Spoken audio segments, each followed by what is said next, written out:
Welcome back to the NSP. I'm your host, Chris Ayotte. On this episode, I'm joined by Arjun Grewal. A first-generation Canadian, Arj was born and raised in Toronto with an expectation he follow a certain path, but he decided to blaze his own trail, first by going to university outside of the GTA, and then by joining the military. He took a break from his undergraduate studies to deploy to Kabul, Afghanistan. This was a formative experience, which inspired him to become a member of Canada's Special Operations community immediately after graduation. A true polyglot, Arj speaks Hindi, Punjabi, English, French, Arabic, and Pashto, which was his true superpower as a JTF2 Specialist. When he decided to leave the military, he again went in an unconventional direction, first with IBM, and then with 19 Venture Capital and Defense Innovation, where he is the president of the Capability Labs and the CEO of Ventus Respiratory. Before we get to our guest, a quick word from our podcast partner, Innate Renewal, veteran-focused counselors providing virtual, individual sessions to those who've served. Are you looking for a counselor who can understand the military culture? Understanding the military culture is crucial when working with clients who have served. It can help both the client and the helper understand the client's thoughts and experiences. Innate Renewal offers virtual, individual counseling sessions to adults residing in Ontario, Canada. Explore these services or learn more at innaterenewal.ca. As always, I'm grateful for your continued support. And now, my friends, here's my conversation with Arjun Grewal.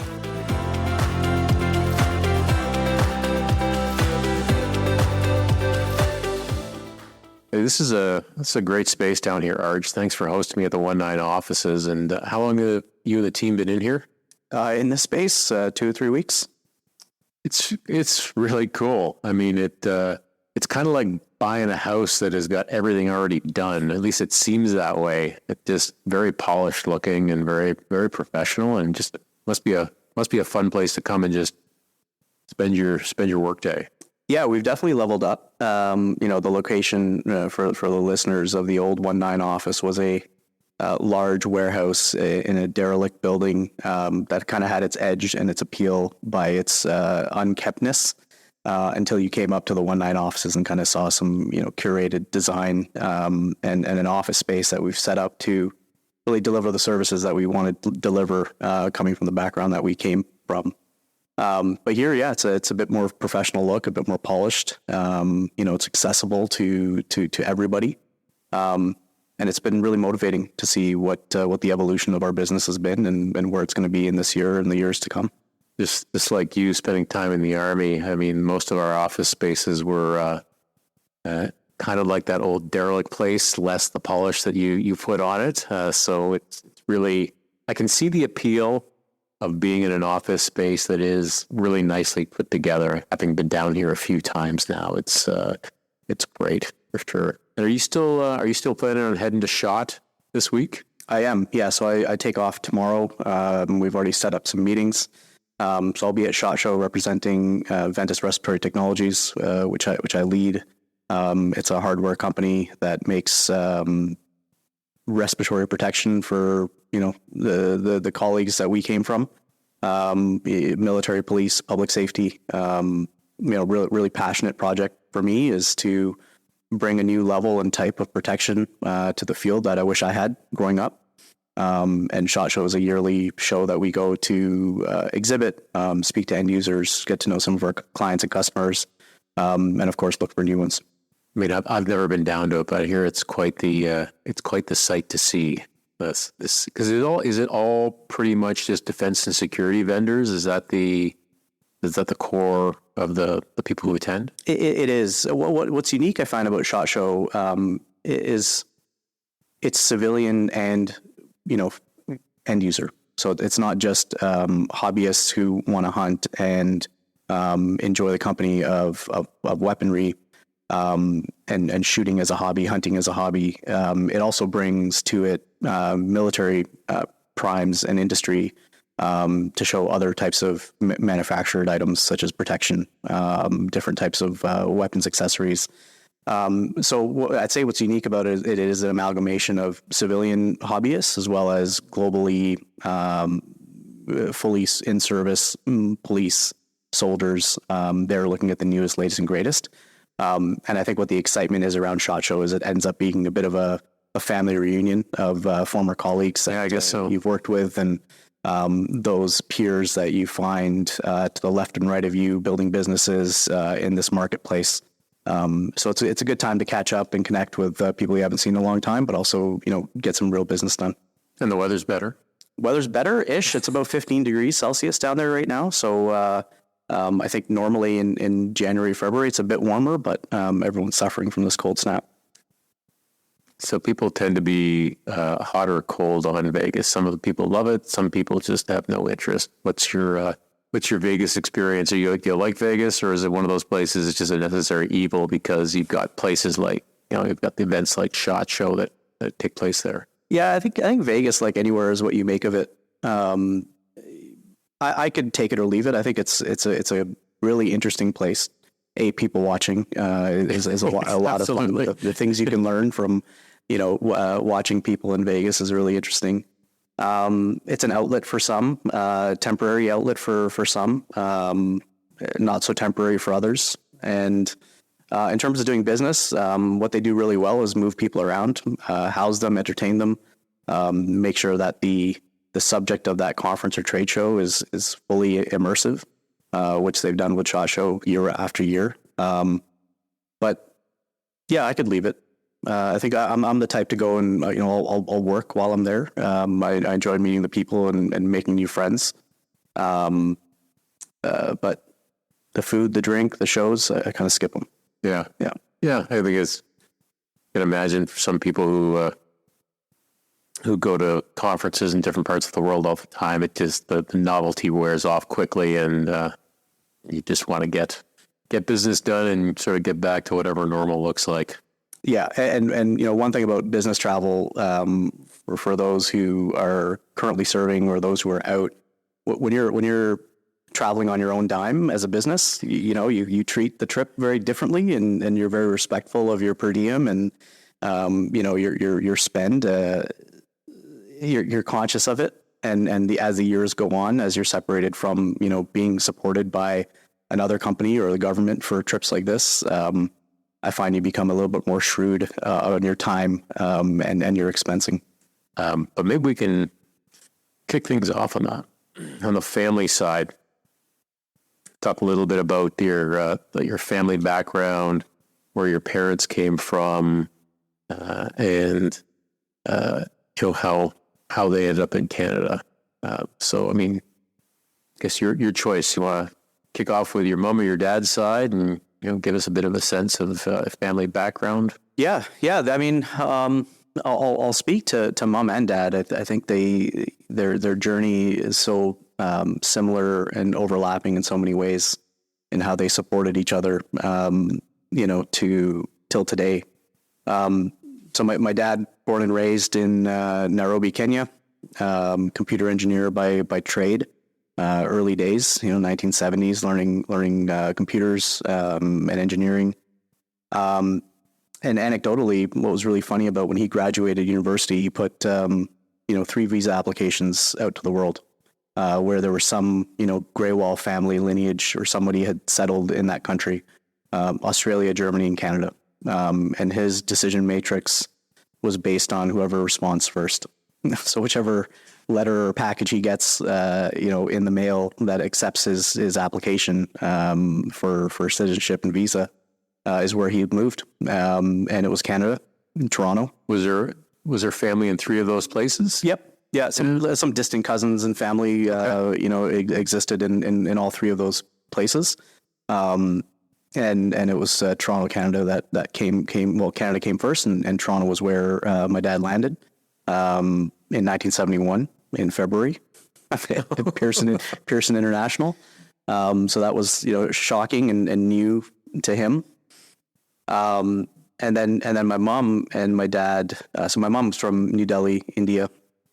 They met and got married through an arranged marriage in the mid 70s. And after that point, moved to Canada to start their family. My brother was born in 1979, and I was born in 1982. And throughout that time, we stayed within North York, Toronto area. My folks worked, very, very similar to the expat, immigrant journey that happens in Canada. Coming with a little, working really hard to gain a foothold and make a family in Canada, and supported my brother and I through schooling and education and university, and really supported our decisions to my decision to join the military full time. So did your mom come to Canada as a result of the arranged marriage? Yes. Yeah. But how does that, I mean, you can imagine today that the connectivity of the world makes those traditional customs, I guess, far easier. But so how does it happen? So was your dad still in Nairobi, or was he in Canada? Like, how did those connections get made in the 70s to see that sort of custom and tradition be maintained? Yeah, I mean, generationally, things have changed in terms of arranged marriages and how families meet each other and make that decision to, make a life together. I would say back then in the 70s, it was pretty hands off for my mom and dad. It was the parents, so my grandparents, who would have known somebody somewhere that made some matchmaking arrangement where they would meet based on direction, employment direction, financial, family, reputation. These would all be factors that would be played into matchmaking. And, within that matchmaking circle, there would be numerous families that would be introduced to each other and met. And then through those meetings, some spark connection that could be seen would be where and how that relationship started. Was your father's family in Kenya? Or did he go from India to Kenya at some point? So was he born in Kenya? He was, yeah. So my grandparents would have moved from India post World War II as Kenya opened up. A bit of a pioneering culture, come and settle in Kenya to further their economy and diversify their population. And they had a campaign, a government sponsored campaign in India to bring foreign workers, skilled laborers into the country to further their economic growth. And so my grandparents settled in Nairobi. My dad was born there. But to answer your question, no, there would have been a few trips back and forth, meeting my mom and her family, and in essence, being interviewed for the role of husband, to show that, they were able to, support and love and grow a family to what, like you said, very disjointed and disconnected from, where they were. Not only in terms of communications and technology, but physically and geography, moving, halfway across the world. Did you have a chance to know your paternal grandparents at all? I did, yeah. So did they have because when I think about post-World War II and the number of people that I've interviewed have, everybody's immigrated from somewhere typically, right? And I'm always really inspired by this sense of adventure of these people who just stepped into the unknown, right? And a lot of it has been sort of, interestingly, people I've interviewed have been Eastern Europeans into Manitoba, into the prairies. But this is the same thing, just different countries, Yeah. Grandparents leaving India post World War II to go to Kenya. I mean, did they have an adventurous spirit? Like, did you get a chance to kind of talk to them about like the why around that? Yeah, regrettably, no, I didn't get a lot out of those conversations. I would just say the separation of generations were just so vast, right? Like, I would agree with you, completely courageous to make a decision like that. I never had those conversations with my grandparents on my dad's side about what that adventure was. Maybe it was I was young and I left and moved out of Toronto when I was 18 to come to Ottawa. And my grandparents on my dad's side both passed away around the 2000s. So in my own maturity, where I went from being a kid who only cared about myself to, a young adult who started caring a little less about himself and a bit more about, the world. If I could take that time back as a 12, 13-year-old, I probably would have loved to sit down and ask those questions, but I missed them. I had a moment where I was lucky enough to, my grandfather lived to about 98, and it wasn't too long ago. It was probably less than a decade ago where I actually ended up sitting down at his place, and we had a conversation, probably the only conversation I ever had about his time in service and Bomber Command in the Second World War. And just all this interesting stuff came out, and it got me sort of thinking about, I'm going to interview my parents, not necessarily for me, although I'm sure I'll get some stuff out of it, but for my daughter, because I think that's a really neat thing to be able to have. And you never, especially when you're young, I mean, these sort of things don't pop into your mind about trying to figure out exactly, the what, the why, the how these things happen. Mm-hmm. And I think it's probably a really good thing for people to do if they have the opportunity to do it, not necessarily for them, but do it for, those that are coming behind you. Yeah. It's a great idea. Cool family record to have. So you're born in the early 80s in Toronto. And what do the early years look like? What were your interests as a kid? Maybe before high school? How'd you spend your time? Oh God, good question.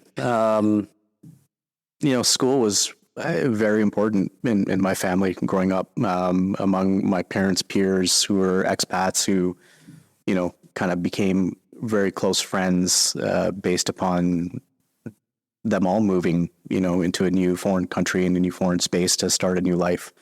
So some of our family friends are like aunts, uncles, to us, because we spent so much time with them. But that being said, all the kids in my group, in my family group there would be focused on school. What are your grades? What are you doing next? What doctor, lawyer, engineer do you want to become? Those are the three options, throughout my adolescence. My parents worked really, really hard and strived to get my brother and I in the best education systems we could in and around Markham, which is north of Toronto. We went to a private school from grade 9 till OAC, grade 13. And that was hard work for my folks to get us to that. And they knew it because the North Star in a lot of families of that generation, whether they're from India, China, or Europe or Africa, was, we came here to give you guys a better life than we had. And that foundation is going to be based on education. So we're going to get you the best. And so I got, my childhood is really built around close family relationships with, expat, non-actual family, not blood relatives, but family friends, and spending time not in sports, but, studying. But you chose to leave Toronto to go to school. I mean, was that a hard decision? And did you miss maybe in the years immediately following high school, that sort of family connection or being in the Toronto area? I know a lot of people from Toronto. I just love Toronto. Noting that Markham and, in the GTA, I'll say. Yeah, for me, maybe it was the adventure on a smaller scale, right? Getting out of the city that I've known to a city that I don't know was important to me. When I was applying for university coming out of high school, U of T was on the list. I saw my brother go to U of T and not really get the university experience. And that wasn't something that really sat well with me. I didn't want that. I wanted to have some autonomy, some freedom. I wanted to learn more about myself and meet new people. So that was a driving factor between, going to pretty much Ontario's farthest university from Toronto, which would be Carleton, or one of. And, I took advantage of that time to, learn sports that I've not learned before, skiing, snowboarding, hockey. I studied. I got to parade with my reserve unit that I was part of, and just spend time outside of the house, which was not something that I did a lot of when I was growing up. So the pull for education was that strong that despite being Yeah, I'm assuming Markham is like every other Canadian town where hockey dominates in the wintertime and, some other sport in the summer. Just the pull of that academic piece was so strong. It just was the dominant narrative. It was probably so dominant in high school that I wanted to break that habit. Right. I didn't want to hit the books for 4 years, 5 years in university. I wanted to have the university experience. And I think getting away from the house and being on my own allowed me to manage that better than I could have at home. Was that something that your parents looked at and understood, or were they looking at that going, we would really prefer if you were staying in the Toronto area at one of these schools? Yes. Yeah. Yeah. I'm answering both with yes, because they did understand it and supported that decision. But if it was up to them and they were to have that decision, given back to them, they would probably have hoped that I'd stay close to home. Mm.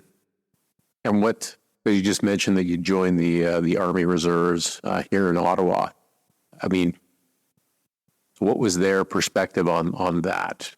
So I signed up in Toronto, actually. So I did my basic in Meaford with a Queen's Own rifle cap badge when I was 17. And when I signed up, it was a bit of a no-brainer for my folks, because my lineage in India, the Grewal and Sandhu name, I've been in the Indian military going back, hundreds of years. I've got, the British Afghan campaign medals from my great-great-grandfather. We've got, a small bound history book of the Grewals and the Indian military. And so it was just one of those things that I thought would be a bit of a hobby. Join the reserves, lose some weight, meet some new people, do something cool. The G.I. Joe brand around the house was strong. My brother and I always looked for some reason to camp or buy a BB gun or go do something outdoors. And that sounds exactly like the recruiting message for the infantry, right? Camping and shooting. That's right. So yeah, I was the only one in my high school to go for it and try it. And I thought that was pretty cool. It gave me some uniqueness that I got to leverage in my last year of high school. And then when I, came to Ottawa, I just found a new regiment and kept it going. I mean, as someone who went to military college, this is a foreign concept to me, but how was being in the Army Reserves viewed in civilian university? I mean, it might not be particularly unique in Ottawa, being kind of a military town in ways, but what was your experience with that? Well, there was a large change in Canadian perception of being a soldier during the time that I was a soldier. I went from joining the military in peacetime to, being a year and a half, 2 year in corporal during wartime. So, being able to share that experience, volunteer for Roto Zero in 2003 and having those conversations with that experience, it was interesting to see the different camps that still existed. Some that didn't support the forces in that role and very much wanted a peacekeeping role out of it, and not wanting to join the American Allied operation that took place in Afghanistan. And then there was others who were, very supportive of, finding ways to learn how to be a better leader, to be in uncomfortable situations that are bigger than all of us. So I had mixed results with professors and teachers that I would have to, get time away from or right. Let them know, why some papers were late or whatnot. So yeah, mixed result. Yeah. So what did you go to school for? I went to Carleton for a criminology and law degree, undergrad. And I took a minor in sociology. So was that still in the path that you described with, your three options? Doctor, lawyer, engineer? It was one of the three. Yeah, it was one of the three. So yeah. What knocked you off that path then? So my first day of university was September 11th. I was sitting on my couch eating a bowl of Shreddies when that happened. I just finished orientation and Frosh Week, and my first year law seminar was starting at noon on the 11th. And because we were in the reserves, and at the time everything was happening so quickly, nobody really knew what was happening. So, a stand to fan out was called. I picked up my phone. We went to the armory, kind of waited around to see like, what are we doing? Are we going to be put into some public peace and order operation? Is this bigger than what we anticipate? And that day kind of came and went with everyone just kind of in shock for a few days. School continued as per normal. Our parade nights got a bit more focused and targeted on the types of training that we were doing. But still no indication that, we'd be deploying to Afghanistan in any meaningful way. And midway through 2002, they were looking for volunteers for Roto Zero. In 2003, Apathina into Kabul. I put my hand up and went. So I did about 6 months of workup training. So that was when I went and had a conversation with the university and said, this is the choice I'm making. And this was really before a lot of the great policies and frameworks that the CAF has put in place for reservists to be able to get time off for serving. So kind of had to do it ad hoc with joining instructions in one hand and a conversation with my professors in the other about what it is we were doing, and ended up taking a year off school. Curious of the reaction of a couple of groups here. I mean, the first would be how your fellow students at Carleton reacted to 9/11. Maybe how your civilian friends reacted to you deciding like, I'm going to go do this thing in this place. And then maybe how do your parents react to your decision to step away from school and go do something, bigger than yourself, go and serve in Afghanistan? So starting from the last and I'll go backwards. My folks weren't into it at all. I'm not sure any parents are into it. Yeah. Fair. Again, with the amount of unknowns, I mean, the last time Canadian forces were, plunged into force on force style combat, was years ago. Korean War was probably the time before then. Not to say that the peacekeeping operations weren't force on force. There were a lot of, terrible situations that Canadians were put into. But, Afghanistan had this entire marketing campaign around it. In a positive way, like what happened, and we have an opportunity to go make things right as best as we could with as much information as we had about it. So in terms of, for my parents, with as little information as there was out there, they saw it as a peacemaking operation, which I think in the beginning it was sold as a peacemaking. Right. Apathina was peacemaking. So training, de-arming, negotiating were really the tenets of Apathina. So that rested well with them. That was what we were doing. And at the time, IEDs weren't part of the story. Insurgency wasn't part of the story. And it was a relatively clear operation with very few injuries on the Allied side in 2003, 2004. I would say when I started going back in 2006, 2007, as we all know, things got a lot worse. And, my folks got a bit more worried much more worried about my time over there. Yeah.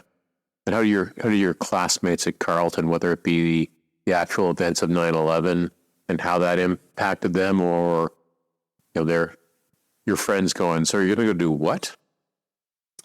Yeah, I mean, we're talking 2021 or 2001, right? So 22 years ago. No Facebook, no Instagram, right? And I was pretty much quite a recluse person. I keep to myself, and I kept to myself then too. It wasn't something that I really advertised outside of my roommates, and that was it. My wife, Kristen, we met just before I went on workup training in 2002. Okay. So she was someone that I was close with. That I let her know about what and why. Seeking that support for what was a new relationship. But I didn't really give a lot of time and space to people to give me their opinions on my choices. So I can't really answer that question. I didn't have a lot of those conversations. You're just talking about your time in Kabul. I think one of the things that is kind of interesting for a listener is, what is What is a place like that like? What is like? Where are you living? What's your daily routine? What does work look like when you're deployed on a mission like that? Can you give us a sense of some of those things?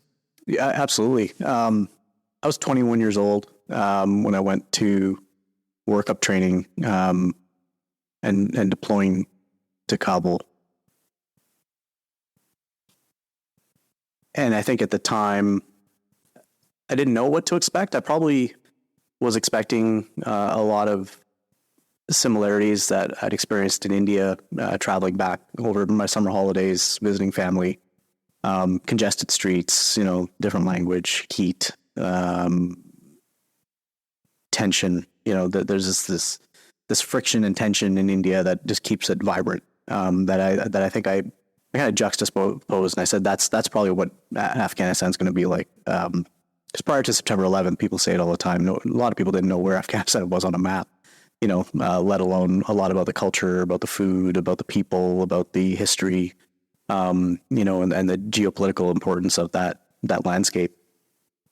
So I went in, with my own perceptions of what it's going to be like, heightened by the threat of conflict. But, from intelligence briefings, things are still relatively quiet compared to what they became later on in the years. So where I live, in a sense, I'll take a second to, point out that history repeats itself. We're now, 20 plus years from Afghanistan and Kabul and Canada's role in that conflict.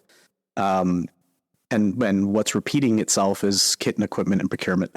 Right. I just need to make a point to say that when we flew into Afghanistan, we had to be supported by our allies because we didn't have, inherent and integrated strategic airlift capabilities. We didn't have the right, armored personnel vehicles for the theater of operation. We didn't have the right uniforms for the theater of operations. And, right. If anyone listening remembers back to, the green relish that we wore into a desert country, the Iltises that we were driving before the G-Wagons showed up, the long gun, the C7s we were using in and out of armored personnel carriers where the C8 would have been a better choice. Pistols were in short supply. I mean, it was compounded by the fact that we are now moving into a peacemaking operation that turned into a counterinsurgency, and we just weren't prepared for it, kit and equipment wise. So I just find that funny and definitely want to make a point of the fact that we can do better as a country to equip our soldiers as they go forward. But yes, I was there at a Volkswagen Iltis, driving in a two-car convoy with the liaison team. So my role on Roto Zero was I was a driver and close security for the liaison team. So a team of senior leaders whose task it was to gather information and curry negotiations between the warlords that existed in and around Kabul and buying back their weapons. So to disarm the Mujahideen and other forces, police forces, so that we could have a security baseline to then start implementing training and programs for security that the Afghan locals will take up and carry on with, hopefully, in a short order, not 20 years, but in a 5 to 10 year time frame was the time frames that we were looking at when we deployed. So this was all part of the disarmament, demobilization, and reintegration, the DDR exactly process. Yeah. Okay. Yeah. Tightly working with the International Security Assistance Force, ISAF, which Canada led multiple times. But to answer your question, sorry, going off on a tangent here from kit and equipment to procurement. There's no tangents on this podcast. It's all good content. Yeah, no, your question was like the landscape. So I went in there with my own preconceived notions of what it's going to be like, probably as a tool to comfort and prepare myself for what I was going to experience. But getting there, it was very mild. Not temperature wise, just in terms of the temperature of the people and society was a bit laissez-faire. Been there, done that, seen that. Was very much the mood of the locals. They've been in a state of conflict for thousands of years, and this was really nothing new to most of them. The pride that came through speaking to, Hamid Karzai's leadership teams on what they wanted to accomplish and how they wanted to accomplish it, with the help of the allies who were there to support their statehood, was very positive. And people welcomed us. But it wasn't until later on in the conflict where, outside state influences were, arming up and teaching, tactics and procedures to cause disturbances in what we were trying to do, which was peacemaking and setting up a security posture where the local population can then go to school, build an economy, build a future, and carry on in a democratic state. That didn't end up happening because those tactics and procedures and sponsoring of arms that came through the country. Early days, the camp I was at was Camp Warehouse, which was not the Canadian camp. It was an allied ISAF camp. Camp Julian was the one that was southeast of the city. And we would travel there by road quite often for ops briefings and briefings, debriefings in an iltis through the city. Exploring the outer fringes of the city as well, where a lot of these, I'll call them warlords because of a lack of another term for them, but the leadership who owned the weapons, the weapons that they reconstituted from the Russians and the Americans, lived out in the fringes. They had these like forward operating bases outside of the city, so we got to explore a lot of the Panjway, not the Panjway, but the Panjshir Mountain Valley. So we got to travel through the Panjshir Mountain Valley quite a few times, and just a stunning landscape, rugged, sharp mountain ranges. The mountain, the stone was black, which was really interesting to see. Oh, really? Whereas from in Canada, you see like a silver stone, granite, stone. I was really impressed and surprised and at awe of like this black stone that would rise out of the ground. So yeah, just some stunning landscape and people. And the farther you went outside the city, the more people didn't care about you being there, whether you were in a LAV 2 with a Canadian flag on the back, or you're driving around in a Nissan SUV. We're really disinterested, but welcoming. If you needed help or you wanted to ask people questions or speak to them about the state, they were happy to share their thoughts, but kind of stayed in their lane and got about their business. Did your linguistic abilities or your ethnic background give you any sort of extra insight or ability to communicate with or connect with Afghans? Yeah, I think by accident it did. Bollywood is a term that's synonymous with entertainment in that region. So whether it be India, Pakistan, East Africa, Middle East, or Afghanistan, the entertainment of the day was Indian, Hindi, Urdu music and hookahs. So a lot of them seeing my name, Arjun Grewal, knew right away that I was from Indian descent, and would ask questions in Punjabi or Hindi or Urdu, trying to figure out if I can communicate with them. And yeah, we found a lot of common ground using Hindi, which is much like Urdu. Speaking, getting to know each other, and really just striking up some friendships. So less operational, more on the side of like hearts and minds, and letting them know that the Canadian team that was there was a diverse team that was curated and put together to help influence our mission as best as possible by working with the people there. And I think that went a long way. A lot of teams had some great Canadians who spoke, some kind of local language, whether it be, Farsi, Dari, Pashto, Urdu, or Hindi, or Arabic. And I think that's very Canadian, to make sure that is accessibility piece was part of the mission plan. Yeah, that must have been a great feeling to be able to connect in that way. It was, and it gave me the opportunity to have the role that I did, which I'm still very grateful for. I wasn't a senior officer or an intelligence operator. I was an infantry RCR corporal who, because of my background and my language, was able to join that team and make a big difference over a pretty long tour. It was about an 8.5 month long tour that we were able to do a lot more than other liaison teams got to do. Now, when you came back, did you go back to Carleton and finish school? What did that look like? I did, yeah. So I'd finished two years before leaving, and came back and finished my honors over a year and a half because I took the summer semester to try to hurry up and get back in the workforce.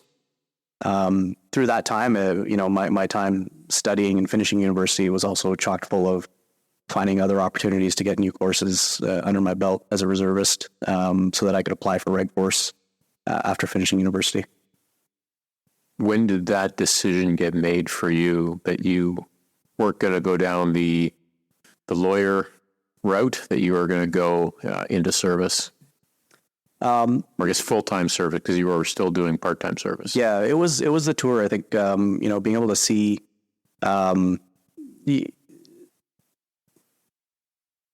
to see all facets of the military machine kind of come together. And again, because of my luck, privilege, I was able to be in high-level briefings and meetings where decisions were being made based on the information that we would bring to the table. And so my pathway, once I came back from tour, kind of reintegrated into university, was to go down the route of intelligence officer. I think, information gathering, analyzing and disseminating is a really high impact role on the battlefield in peacetime and in wartime. And I thought that would be the perfect fit for me. Using the skills that I had from my past and linguistically, I thought it was a perfect fit. Now, when you finished up at Carleton, what was your first sort of posting, and where did you end up after you went into the full-time Army? It was a couple of days after graduation that I got a call from what was JTF2 and in 2008 turned into CAD-SOFCOM. I got a call from an ops warrant saying that they found my profile on a PeopleSoft printout. Really? Yeah, that I spoke some languages, that I had a tour. And like is the CAF, like it's such a small community that it's like somebody knew you, heard of you, word of you, and is now here, and we'd love to come have a chat with you on a capability that we're in need of filling, which was back to linguistics and forward combat intelligence role. So it was a couple of days that I was without a job, and then joined the unit after some fitness testing and headspace and timing and sitting down with a psych, and joined as a Class B that turned into a Class C. And then about a year and a half later was a Reg Force position at the unit. Yeah, those Class B and Class C, for those who are listening who don't know, those are just different types of contracts for our reserve force, and then depending on your conditions of service or what role you're filling, that's all that means. Now, you'd already spoken about a number of languages. So what languages do you speak? So my mother tongue, as it's defined as the first language you learn as a baby, the first language you hear as a child, was Hindi and Punjabi. My parents use those languages very interchangeably, as a lot of communities do from India. But so I speak Hindi and Punjabi, which I really categorize as one language because I kind of butcher them and bring them together and kind of franglais Hindi and Punjabi. So I know that language. I can speak and understand it fluently. English and a little bit of French. And then for the role that I filled with CANSOF, they sent me to the Canadian Forces Language School here in Gatineau, near Ottawa. And I spent 8 months one-on-one with a professor of Pashto, which is the Southern Afghan language.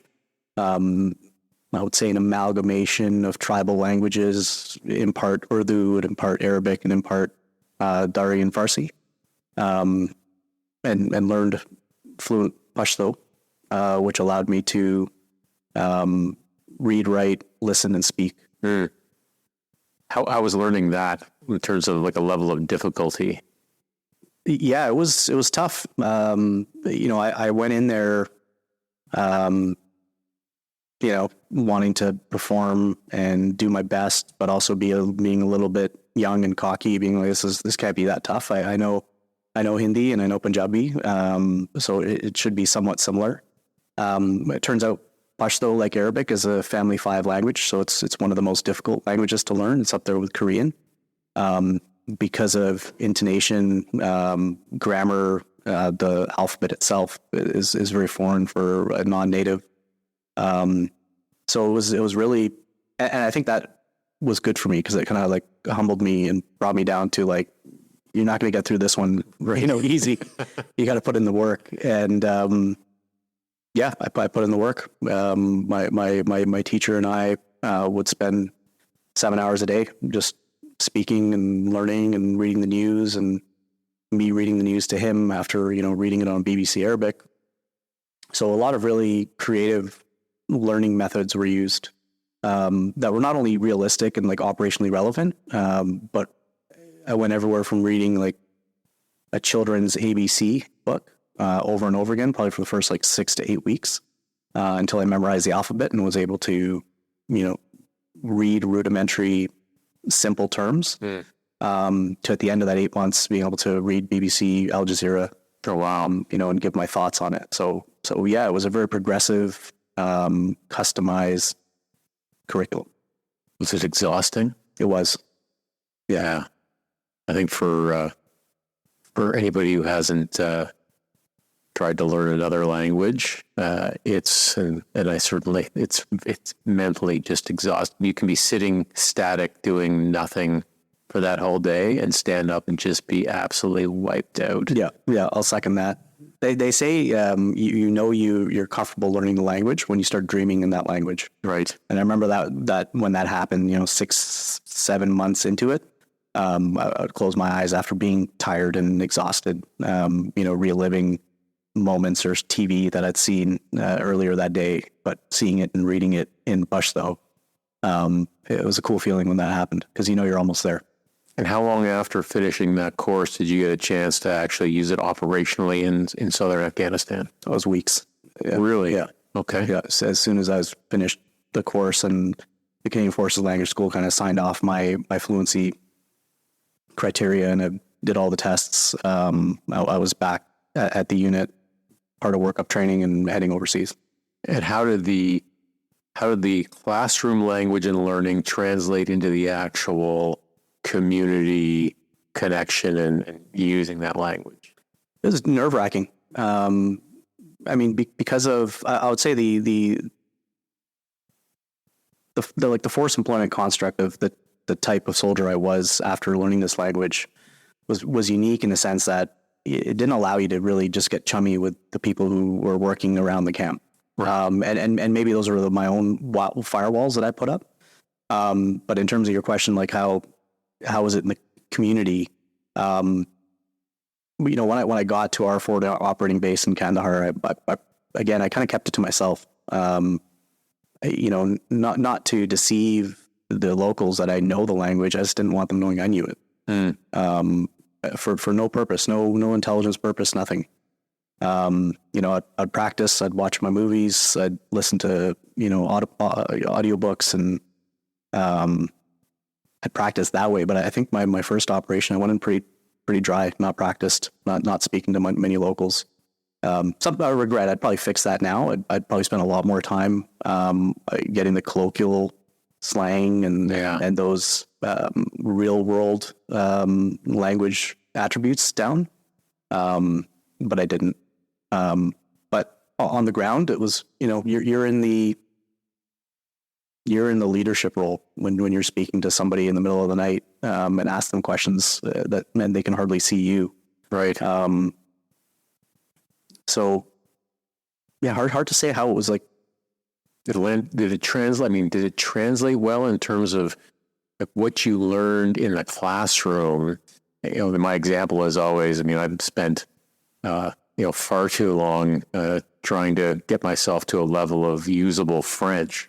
And even when I kind of had those moments of feeling, pretty bilingual, I would absolutely run into somebody who I would speak French with, and my ear was just not there, or whatever it was, the colloquial expressions, where they're from, the speed at which they're speaking. I mean, did you find that? Was there a bit of a transition period from classroom Pashto to actual Afghan? Yeah, there absolutely was. And I think the way I managed it, so I didn't see it as being as obvious, if I look at my career using Pashto from 2007 till 2012, I'd say in the beginning my questions to anybody who I was speaking to in Pashto were very closed questions. Yes or no? Right. Were you here last night? Yes or no? Were you there last night? Yes or no? Is this the right address? Yes or no? Right. Where I think later on in as I became more comfortable and, another tour under the belt, my questions became a bit more open. So which is a better way of questioning, as everyone knows, to get down to the truth or get information that you want from someone. And then my interaction with our partner force who we were training, where I opened up a little bit more again, having some experience and some age under me. Then it became a bit more fluent, more fluid, more interesting to me because I was more confident in the language. I think a lot of language training gets hindered by your own ego, your own ego saying you don't want to look silly. The day you start learning a language, go look silly. Try it out at this local shawarma place. Like, tell people you're learning it. Be open to help. That's something I didn't do leading up to my tours. It's a great piece of advice. I mean, have you ever had? I mean, you know a lot of languages, but have you ever had those? Have you ever had a time where somebody who is a native speaker of a language you're learning, or who is not your native language, sort of make you feel like less at all? Or no, yeah, no, exactly. And I know where you're leading that question is. I've never experienced that. I think people are honored that you take the time and effort to learn something of theirs. Right? And language is so personal. I mean, you've got a tool belt of superpowers with all your languages. I think so. It definitely lets me understand people in a unique way. And you're talking to also Arabic, right? So that was another language that I learned post Afghanistan, as the conflict and disorder brought about by ISIS was happening in Iraq. Which was another major focus for Canada and CANSOF particularly during that time. So Arabic was another one that I went and learned at the great Canadian Forces Language School. Another 9 months this time with my teacher. What was the difference of the experience like between learning Pashto and learning Arabic? I think Arabic was a lot more fun, my own maturity and experience. I think I just allowed myself to enjoy it a bit more. My time at the unit kind of opened my eyes about like, okay, Arj, you don't take yourself so seriously. Not everything's a secret. So with Pashto, I was very closed. I was right to tell a lot of people that I was learning it, was speaking it. I kind of believed and made my own hype about how special I was learning this language. Can't tell you what I had for lunch. yeah, exactly. But with Arabic, I mean, and Ottawa is such a vibrant Arabic speaking city as well. I was able to open up myself a bit more and learn from different people. My teacher was Lebanese by background, so I got to learn Lebanese Arabic, grounded in Fossa, which is modern standard Arabic, which is based on Egyptian Arabic. So I got to have a little bit of that fun, and I opened myself up to it a little bit. I also didn't take myself so seriously in the amount of time and effort I spent learning it. And maybe that lent itself to taking an extra month to hit my scores that I needed. But that was a great experience. What made you decide to leave the military? I think it was a mixture of been there, done that. Like I had a great career in the CAF. As any enterprise, you have your ups and downs, but I mean, in terms of the experiences, the people that I got to work with and work for, and lead, I just checked all the boxes of what I wanted to accomplish.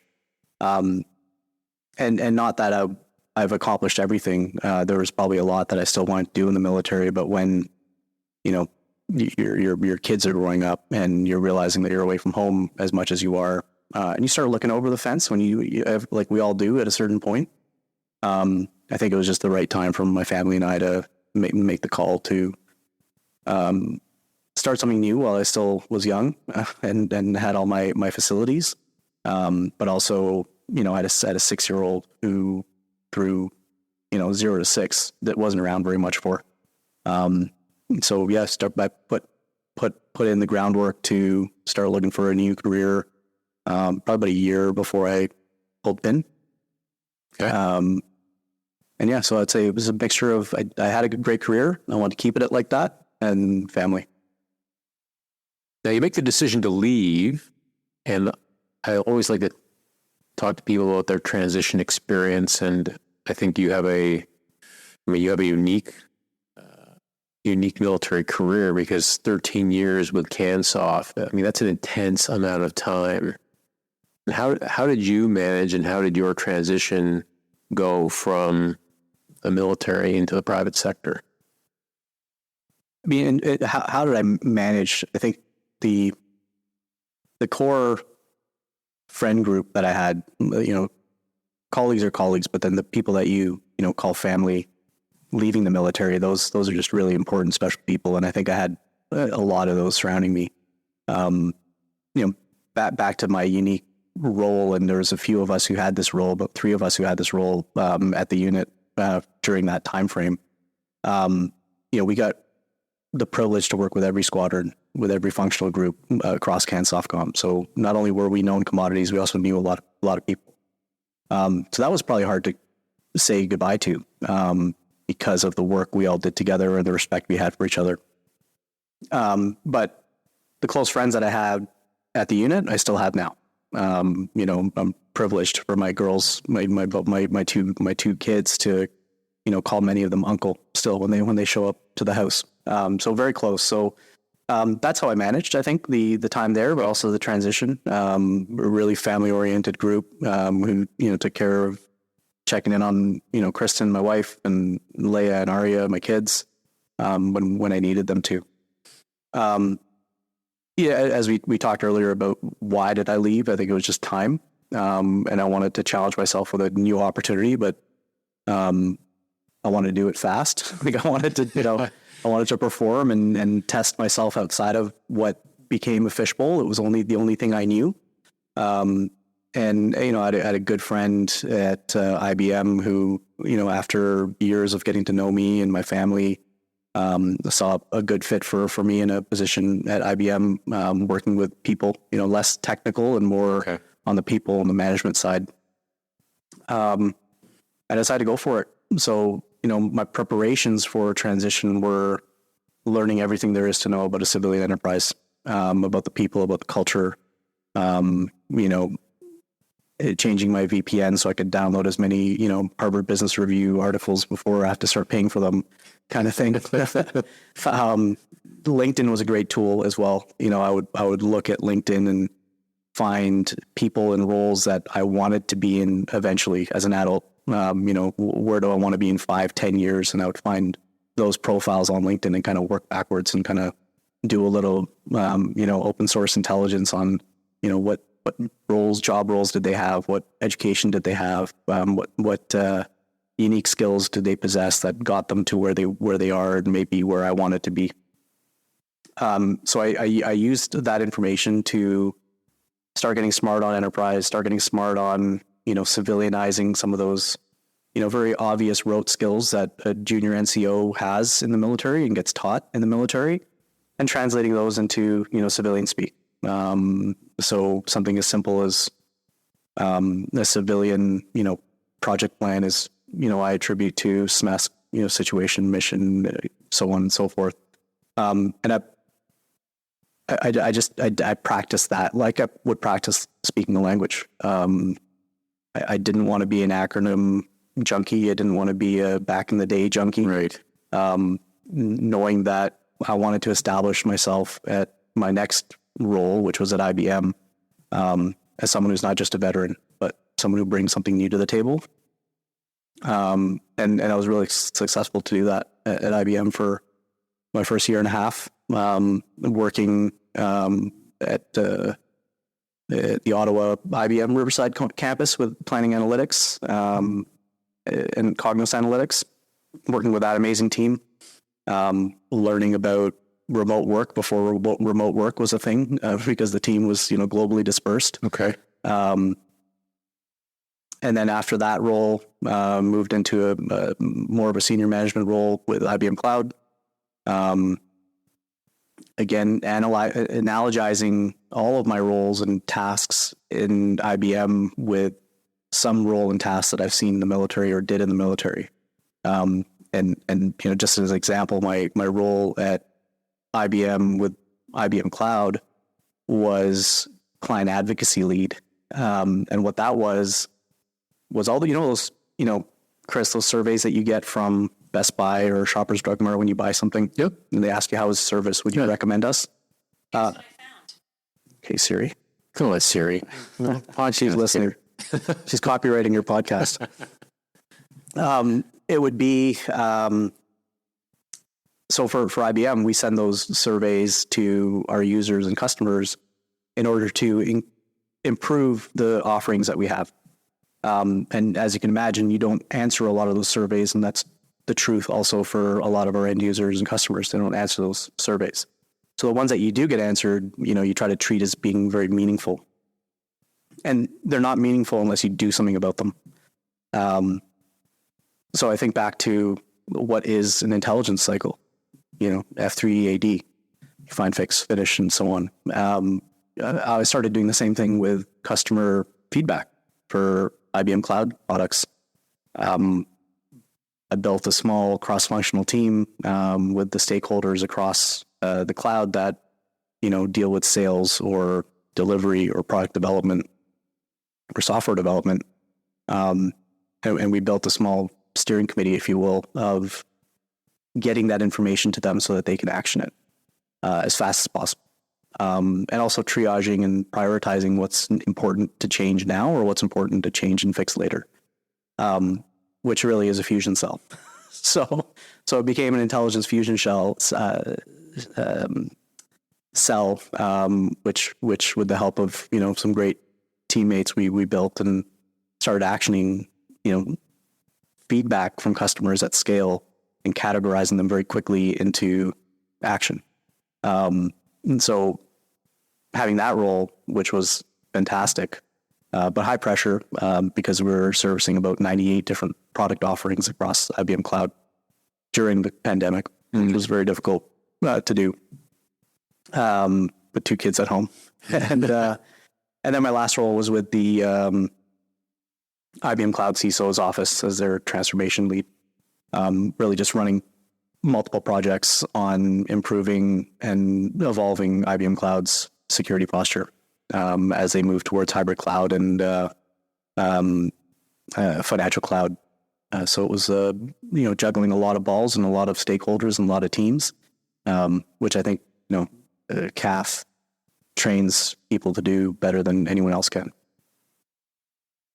I think one of the things I really take from that great overview of your time at IBM is how you took the time to understand how to translate your skills that you learned in the military, but it was incumbent upon you to be able to do that work, to figure out what your new company needed and how you were to add value from skills that you already had. There's no expectation that, well, they're going to figure this out. They're going to see it in me. It's like, no, I've got to be the one who's proactively demonstrating my value add and doing it in a way that is easily digestible for them. And they can see those skill sets in a way that resonates with them. And I think that's something that I've learned over the last couple of years in my transition. I think it's a great lesson for people coming, probably transitioning from any one profession to something dramatically different, is that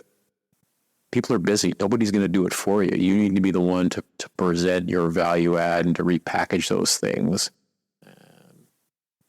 Any other transition or any other sort of words of advice for people kind of leaving uniform service or one profession to something dramatically different that you learned in your transition and working at IBM? I think we touched on it slightly in just what you said, and earlier on in our conversation about like supported. Like when you're out on your own, you're unsupported, right? Like it's right. Whether you're joining IBM, Deloitte, or taking the entrepreneurial route, you realize how unsupported you are. To exactly what you said, Chris, is put your DNA on something, make it yours, show your employers or your team why you're there. Right. And it's not just because you have an interesting background in the CAF and you're a veteran. It's, you can offer something new to the table that's not been offered before. So really taking the time to figure out what is that, and being bold and brave to try it. Like the language, right? Often a new language learner doesn't want to speak that language in front of native speakers, because of that threat or risk of ridicule, or you're not right. The same is true, I think, in transition. You'll want to just adopt and assimilate, the way they're doing business and be the gray man in a sense, and take that time to learn. But I think I gained a lot of respect throughout my teammates when I was just like, I don't know what that means, or hey, have you guys thought about it like this? And then, why should we try it like that? Because people are busy, like you said. It's not about just changing things for the sake of changing things. If there's something you can bring to the table, like really focus on it and action it. Now you decided to leave IBM, and what was compelling enough to make you leave that company? Yeah, kind of 1 + 1 = 3. And I'm at 1.9. I'd say my military career and working with, colleagues in the special forces and in and out of, theaters of operation and missions and training, as an end user, as a defense and security end user, and then seeing technology development from a business lens in IBM kind of combined to make me really interested and thirsty about how do those two come together? How does technology development and innovation happen, and how do we get it to end users and people that need it? You and I could probably spend a lot of time talking about on all the innovations that we didn't get or maybe wanted at a smaller scale, but for whatever reasons, we couldn't employ them on the battlefield or in training. And I was just really interested to understand that gap. And 1.9 was there, it's been around for quite a few years, and it's being run by a former colleague of mine from Cansoff. And, Glenn and I connected again after our retirement, and it just sounded like the right place for my experiences to help him grow the business and grow the brand and make it something that really Canada needs, which is turning into a platform of technology development, integration, horizon scanning and sourcing, and funding. And on, the 2-year journey that I've been here at 1.9, we've just seen such a great impact on what it is we're producing, but also the platform we built for Canadian innovators and security and defense SMEs to be a part of. And I think a very collaborative setting. If I have this right, 1.9 is broken into 2 components. You have the venture capital component, and then you have a capability labs component. Can you explain like what a venture capital fund is? Because I think people have heard the term countless times, but probably have no idea what a venture capital fund is, and maybe what it does in the 1-9 context, like what this means for 1-9.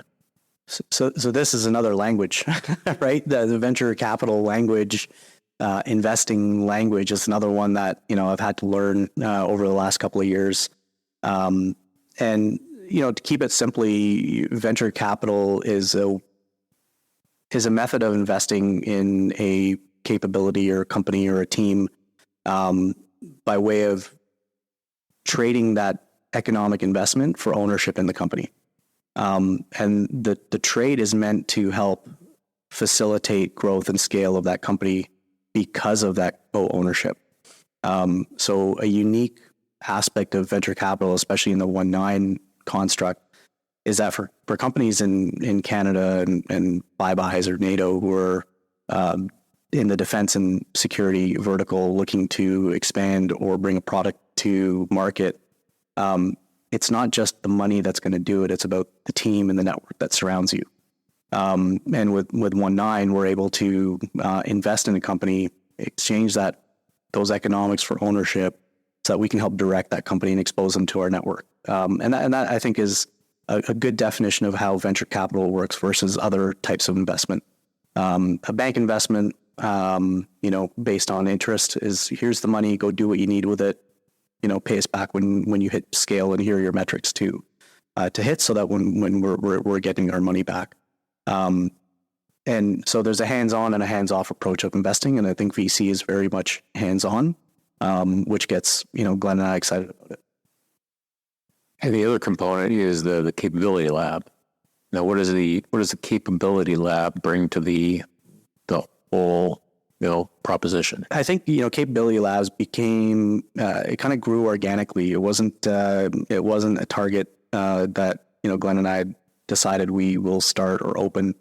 It was addressing a need from I'd say the network in our ecosystem, asking questions and looking for services that include exposure to defense and security end users, mentorship about navigating complex procurement systems, mentorship and help navigating funding opportunities that come across through NATO or D&D ideas, or U.S. funding mechanisms for defense and security.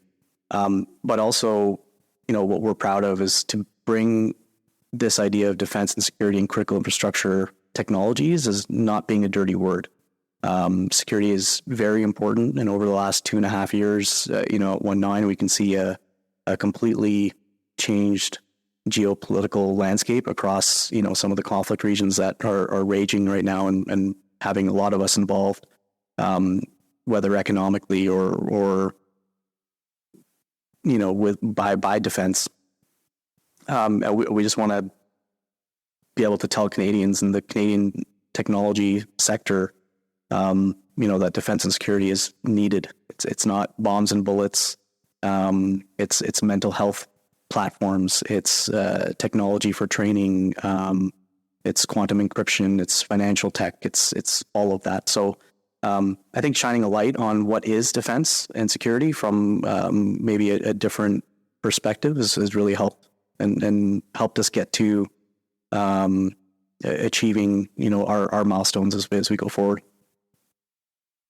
I think that's a great message about how Canadians being very fortunate geographically, safe and secure, but have maybe lost a little bit of the bubble, maybe a lot of the bubble on how the security environment has changed dramatically, and how it is all of those things that you just outlined kind of aggregate up to our safety and security these days. I think it's a great message, and one that I certainly have been trying to push, because really there's no prosperity without a certain level of security and stability in a nation, which is why you're probably going to invest your money in. You had a choice between country X that's in war and turmoil and country Y that is, very stable and secure, you're probably going to pick country Y. Mm-hmm. And you may not even know the intricacies of why you're doing it. You just think that makes sense. Yeah. Without a doubt. Now, one of the companies, and I don't know how you describe it, if it's a portfolio company, but it's Ventus. And because you're not busy enough being a father, being a spouse, CEO of Capability Labs, President Capability Labs, whatever the title is, but you're also running Ventus respirators, which I'm a huge advocate for, because it is about the health and safety of those that serve. And maybe give us a bit of a sense of what Ventus respirators is. And I think the burn pit piece in the U.S. is a really important aspect to this that maybe people aren't tracking. Yeah, definitely. Hold my beer. I'll talk about Ventus Respiratory all day. So Ventus is probably the perfect example of the 1.9 journey. What happens in 1.9. So Ventus is a portfolio company that was invested in by 1.9 many years ago, and what Ventus is, it's a hardware company that has developed, designed, and manufactured a respiratory device to protect soldiers, police, and public safety operators from the day-to-day hazardous toxins and airborne hazards that exist in their job, whether training or operation.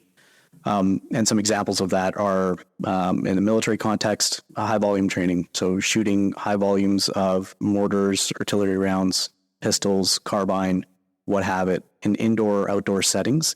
Have you very close to, what's known as weapons exhaust, and what comes out of a weapon on both ends is being learned to be deadly. The exhaust that comes out of an ejection port for a rifle contains numerous carcinogens and heavy metals that our mask is meant to protect against. So not only is it designed to integrate into the soldier system, agnostic of helmet, no helmet, ball cap, beard, face size and type. We built a mask that's certified to filter out, exactly those carcinogens that I called out. In another military context that everybody knows a lot about is burn pits. The U.S. has led the leadership and veteran care around this topic of burn pits, which is really, a burn pit is a large bonfire. It's a massive bonfire that's used in forward operating bases or austere locations to eliminate and destroy everything from secure information and paperwork and hard drives to human waste and consumable military items.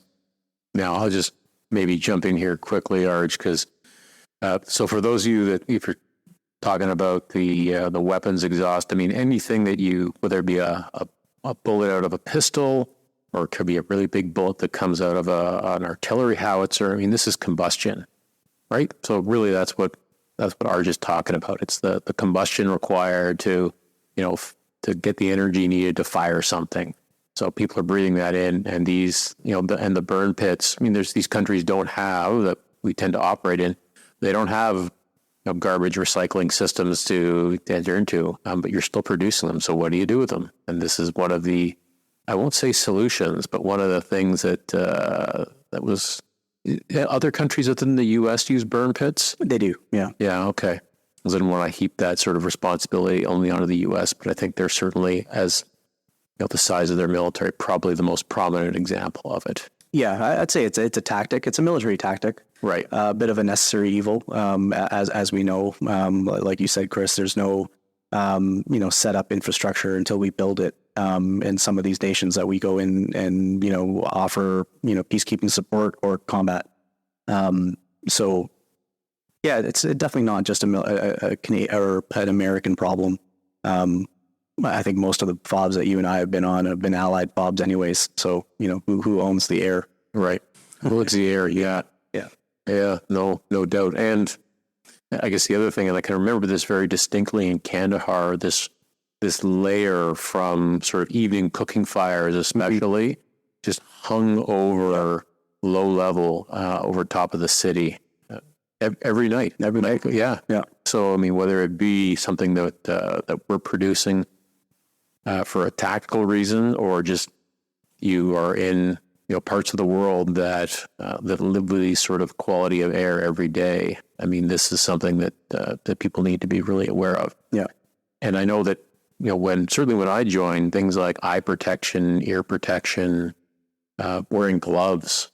I mean, the number of sappers who trained me who were down a digit because they never wore gloves and they lost a finger from a wedding ring. Mm-hmm. Tough to count how many. Yeah. And it's good to see over the years that things like gloves, wearing your helmet all the time, eye protection, hearing protection has become institutionalized. But this is one that has not. Not yet. Right. Yeah. It really needs to be. Yeah. And that's why it's near and dear to my heart and the team's heart, is because we know somebody like you, Chris, somebody who's lost digits, right? We know people who've succumbed to cancer, have COPD and severe asthmas that they can attribute right back to their service. So what we're building as part of our campaign plan at Ventus is really this duty to care, building into requirements, evolving protection as it's needed, like we did with EarPro and iPro, and iPro became ubiquitous in a standard scale of issue as soon as we went to Afghanistan. As soon as we realized people were, losing an eye or becoming combat ineffective because they have sand and dirt in their eye. So we said, well, here's a solution. We're gonna give you eye protection. What's been very slow here in Canada and across Europe as well. Again, the U.S. has really led the world on identifying respiratory illnesses as an issue related to service. We're still one of the only companies in the world who built DIP solution, mitigating prophylactic that you can wear on your face and at least help mitigate some of the issues and risks that are on the battlefield every single day. Ventus is a Canadian company. Okay, so there's people listening going, well, this just makes perfect sense. So there must be one of these in the pocket of every Canadian Forces personnel or any other first responder that needs respiratory protection. But that's not the case. Why is, and I mean, this is my opinion, that it's really challenging for a company to open up a line of business in defense in Canada. I mean, why is it so difficult, and why is it so difficult with something that seems to be just so intuitive of an investment? Yeah, I'm scratching my head. Also, I know, Chris, you and I have talked about this for quite a few times. We've got the data, we've got the statistics, we've got the product, we've got the certification, we've got the regulatory. We've got our network into, the Canadian Forces and other forces around the world. And I think the unfortunate thing, if I'm being completely honest and transparent, it is time.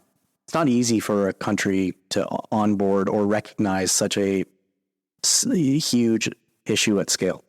And I think this has been some of the pushback I've gotten to getting our product into trials or into standard issue, is that as soon as they do, they're admitting a problem. And what happens downstream after admitting a problem, that according to the statistics, this is the most critical piece of protection that nobody's wearing. More soldiers, police, firemen die from cancers and respiratory related illnesses or have a lower quality of life because of those illnesses than anything else, than missing digits, than a missing eye, hard of hearing, or concussions or TBI. Like, the respiratory illness wins every single day.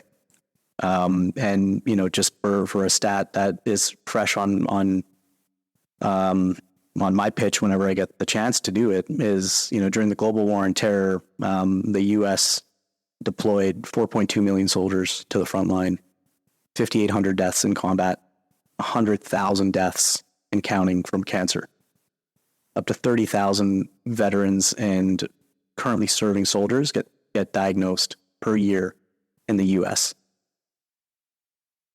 So, yeah, I think if there's a theme for this particular episode, it's humility, and it's that humility you talked about in learning a language, or that humility you talked about in joining a new company and transitioning professions that requires that. And this is another one of those things. I mean, a little bit of humility to say, okay, well, we might be admitting that we haven't got this right in the past.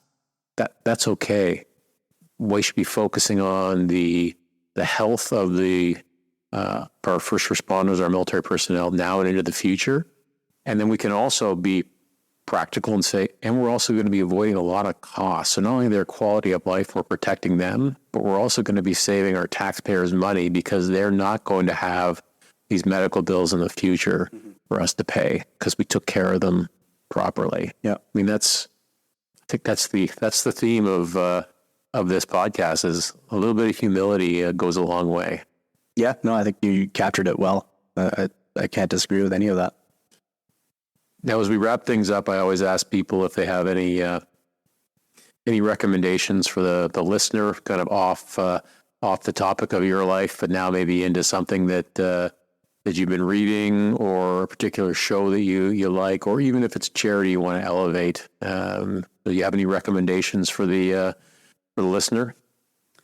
Yeah. I mean, I could echo a number of conversations you and I have had. And I know, in terms of how we met through 19. I think we've precipitated a friendship, and a mentor-mentee relationship, to an extent.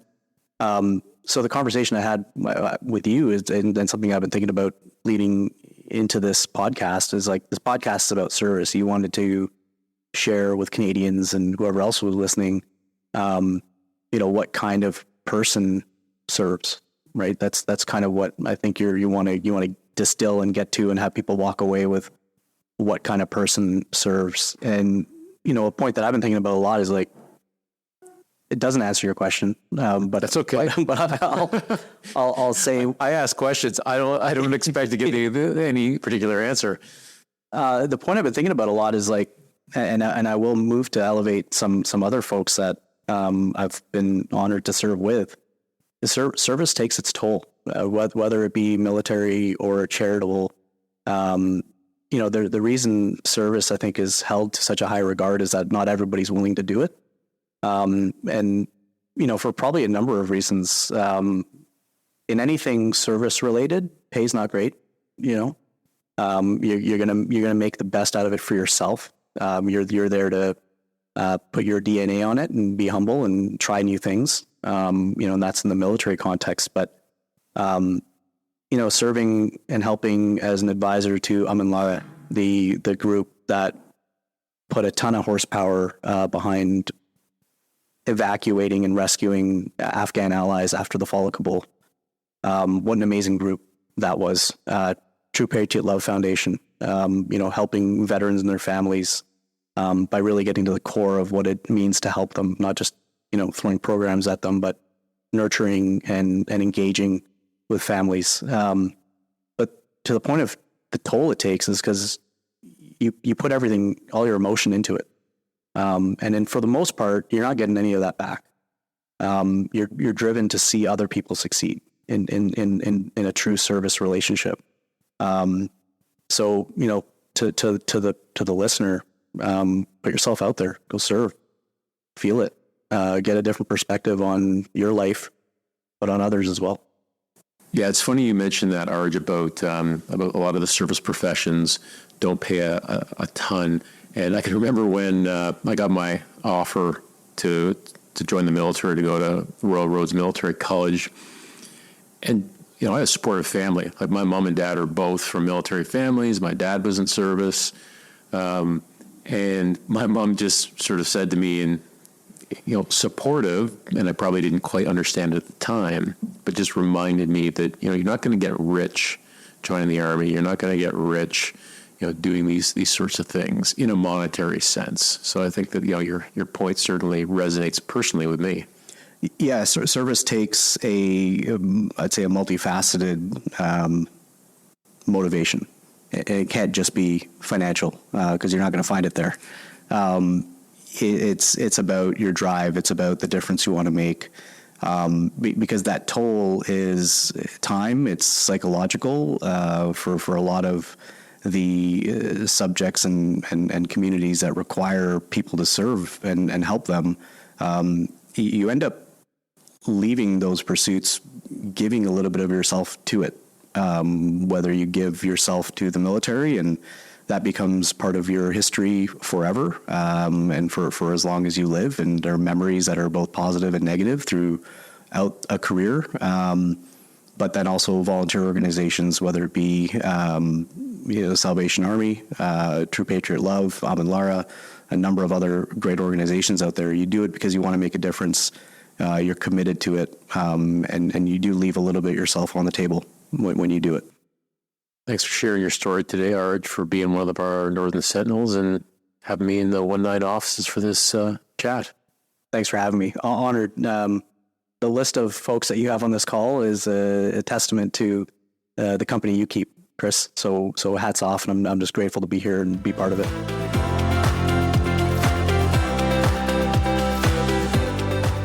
You can find information in the show notes on burn pits, 19, Ventus Respiratory, and the different charities Arj elevated during the show. Thanks for listening, and goodbye until next time.